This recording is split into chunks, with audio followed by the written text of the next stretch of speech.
आला हज़रत रहमतुल्लाह ने एक बड़ी प्यारी ज़बरदस्त बात इरशाद फरमाई जो हमारे मुआशरे में उसकी भी कमी देखने को मिलती है और बहुत कम लोगों को इस तरफ तवज्जो होती है।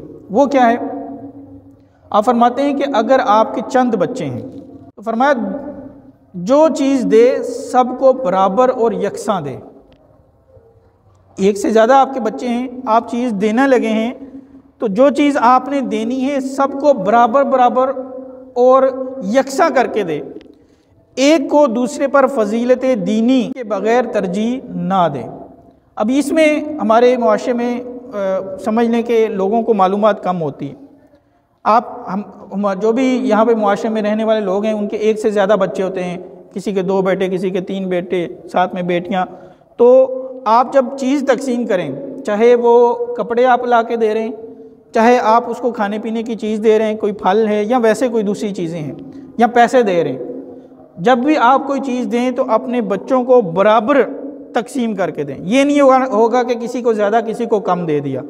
हज़रत नौमान बिन बशीर रदियल्लाहु ताला अन्हु साहबी रसूल हैं, फरमाते हैं कि मेरे वालिद को मेरी वालदा ने इसरार किया कि आप इस बच्चे को फ़लाँ चीज़ दे दें। यानी वालिद के पास चीज़ मौजूद थी, कोई बाग था या कोई और तोहफ़ा मौजूद था। अब इनकी वालदा ने वालिद को कहा कि आप ना ये नौमान बिन बशीर को दे दें, यानी बच्चे को दे दें, इसकी मिल्कियत कर दें। वालिद जो है वो रिवायत में आता है कि 1 साल तक उन्होंने बात नहीं मानी, यानी उन बच्चे को नहीं दी वो चीज़, बाग जो है वो नहीं दिया, उसकी मिल्कियत में नहीं लगाया। आखिर वो इसरार करती रही और फिर वालिद जो है वो राज़ी हो गया। वो कहता ठीक है मैं अब इसको दे देता हूँ। तो उनकी वालदा ने कहा कि मैं इस तरह राज़ी नहीं हूँ, तुमने तैयार तो हो गए हो लेकिन मैं इस तरह राज़ी नहीं हूँ। तुम इस तरह करो कि हुज़ूर अलैहिस्सलातु वस्सलाम की बारगाह में जाओ और हुज़ूर अलैहिस्सलातु वस्सलाम को इस पर गवाह बनाओ कि मैंने अपनी ये वाली चीज़ जो है अपने बेटे नौमान बिन बशीर को दे दी, जाके हुज़ूर को इस पर गवाह बनाओ। तो हज़रत नौमान बिन बशीर रदियल्लाहु ताला अन्हु फरमाते हैं कि मेरे वालिद हुज़ूर अलैहिस्सलातु वस्सलाम की बारगाह में हाज़िर हुए, सारा वाक़या अर्ज़ किया और अर्ज़ किया कि या रसूलल्लाह सल्लल्लाहु अलैहि वसल्लम मैं आपको गवाह बनाना चाहता हूँ कि मैंने अपना फ़लाँ बाग या अपनी फ़लाँ चीज़ जो है वो अपने बेटे नौमान बिन बशीर को दे दी। तो हुज़ूर अलैहिस्सलातु वस्सलाम ने इरशाद फरमाया कि क्या तुम्हारे और भी बच्चे हैं? अर्ज़ की जी हाँ या रसूलल्लाह और भी मेरे बच्चे हैं। फरमाया कि ये जो तुम नौमान बिन बशीर को उनको ये चीज़ दे रहे हो, क्या बकिया सब बेटों को भी दी है? अर्ज़ की नहीं या रसूलल्लाह मैं तो सिर्फ़ इसको दे रहा हूँ। तो फरमाया कि मैं जुल्म पर गवाह नहीं बनता। फरमाया कि अल्लाह से डरो और औलाद के दरमियान जो है वो अदल किया करो। तो हुज़ूर अलैहिस्सलातु वस्सलाम ने उनको जो एक बच्चे को वो देना चाह रहे थे, दूसरे बच्चों को वो तोहफ़ा नहीं देना चाह रहे थे, हुज़ूर ने फरमाया कि ये जुल्म है और मैं जुल्म पर गवाह नहीं बनता। आप अंदाज़ा लगाएं इसकी अहमियत कितनी ज़्यादा है। तो हुज़ूर अलैहिस्सलातु वस्सलाम ने इससे मना फरमाया, आप जिसको दें उसको बराबर बराबर दें। अच्छा, यहाँ पे उलमा ने एक बहुत अहम मसला भी लिखा है जो हमारे मुआशरे में ज़रूरत भी पेश आती है कि मसाइल के तौर पर हम ये चाहते हैं कि एक तो ये विरासत का उसूल कुरान और हदीस में वाज़ेह तौर पर बयान कर दिया कि अगर कोई बंदा फ़ौत होता है तो फ़लाँ को इतना हिस्सा मिलेगा, फ़लाँ को इतना मिलेगा। अल्लाह ताला ने इसकी तकसीम खुद ही बयान फरमा दी है। लेकिन बाज़ औक़ात ऐसा होता है कि हम ये चाहते हैं कि अपनी ज़िंदगी में औलाद में अपना माल तकसीम कर दें। बुढ़ापा आ जाता है तो पता होता है कि अब मैंने क्या करना है, तो सब औलाद को हम तकसीम करना चाहते हैं। तो उलमा ने यहाँ पर यह मसला लिखा है कि अगर आप औलाद में अपना माल तकसीम करना चाहते हैं अपनी ज़िंदगी के अंदर, तो उसका तरीका ये है कि आप अपनी औलाद को सबको बराबर बराबर तकसीम करेंगे। एक ये अच्छा बेटे हैं या बेटियां, उनको भी बराबर बराबर तकसीम करें।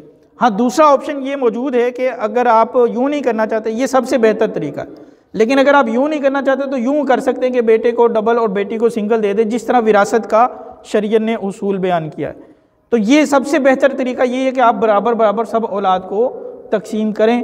हाँ, एक वजह है जिसकी बुनियाद पर आप किसी औलाद को, किसी बच्चे को ज़्यादा दे सकते हैं, वो है किसी के अंदर अगर दीनी फजीलत पाई जा रही है। कोई बच्चा मिसाल के तौर पर आलिम दीन है, हाफिज़ है, वो दीन की खिदमत करता है, अब इस वजह से अगर आप उसको कुछ ज़्यादा दे दें और दूसरे को कम दें तो ये तो उसकी दीनी फजीलत की वजह से, ये मोतबर है, इसको इस्लाम ने तस्लीम किया। और हुजूर अलैहिस्सलाम ने यहाँ तक फरमाया, जब हज़रत नौमान बिन बशीर हुजूर की बारगाह में तशरीफ़ लाए, फरमाया कि जिस तरह औलाद पर यह हक़ है कि वो अपने वालिदैन के साथ, तुम्हारे साथ भलाई करें, हुस्न सलूक करें, तुम ये चाहते हो तुम्हारी औलाद तुम्हारे साथ हुस्न सलूक करे और उन पर यह हक़ है कि वो तुम्हारे साथ हुस्न सलूक करें, फरमाया इसी तरह तुम्हारे ऊपर हक़ है कि तुम उनके दरमियान अदल किया करो। एक और बहुत प्यारी हदीस पाक में जब मुताला कर रहा था तो नज़र से गुजरी, हुजूर अलैहिस्सलाम ने फरमाया कि अल्लाह इस चीज़ को पसंद करता है कि तुम अपनी औलाद के दरमियान तक अदल करो, बराबरी करो, यहाँ तक कि बोसा लेने के अंदर भी औलाद में बराबरी किया करो। आपने एक बेटे को बोसा दिया है तो दूसरे को भी बोसा दो, यहाँ तक शरीयत ने उसको बराबरी और अदल करने का हुक्म इरशाद फरमाया। हुजूर अलैहिस्सलाम की बारगाह में एक शख्स हाजिर होता है और वहाँ बैठा हुआ है। अब उसका बच्चा आता है, बेटा आता है, तो वो उसको चूमता है, वो अपने घुटने पर बिठा लेता है। कुछ देर के बाद उसकी बच्ची आती है। हुजूर अलैहिस्सलाम ये मंजर मुलाहाजा फरमा रहे हैं, उस शख्स ने, उसकी बच्ची आई, उस बच्ची को सामने बिठा लिया अपने। तो हुजूर अलैहिस्सलाम ने इरशाद फरमाया अला सव्वैता बैनहुमा, फरमाया कि तुमने इन दोनों के दरमियान बराबरी क्यों नहीं की। एक को बोसा दिया, उसको अपने घुटने पर बिठाया, दूसरे को तुमने बोसा नहीं दिया और उसको अपने घुटने पर नहीं बिठाया, फरमाया कि तुमने बराबरी क्यों नहीं की। दोनों तेरे बच्चे हैं, दोनों तेरी औलाद है, तो अगर एक के साथ तुम हुस्न सलूक कर रहे हो, एक को अच्छा कर रहे हो, तो दूसरे को भी उसी तरह की फजीलत दो। बल्कि इस्लाम में औरतों की अहमियत कितनी ज़्यादा वाज़ेह है। हुजूर ने फरमाया कि औलाद के दरमियान अदल करो, इंसाफ करो, बराबरी करो। फलौ कुन्तु मुफद्दिलन अहदन लफद्दलतुन निसा, फरमाया कि हुक्म यही है, औलाद के दरमियान बराबरी करो। अगर किसी को फजीलत देनी होती तो फरमाया कि मैं औरतों को फजीलत देता, बच्चियों को फजीलत देता। यानी अगर किसी को ज़्यादा देने का कहता तो बच्चियों को ज़्यादा देने का कहता, लेकिन फरमाया कि अदल और इंसाफ का हुक्म है। कितना हमारा दीन जो है वो, ये इस्लाम के अंदर जो है वो औरत की अहमियत है और बच्चियों की अहमियत है।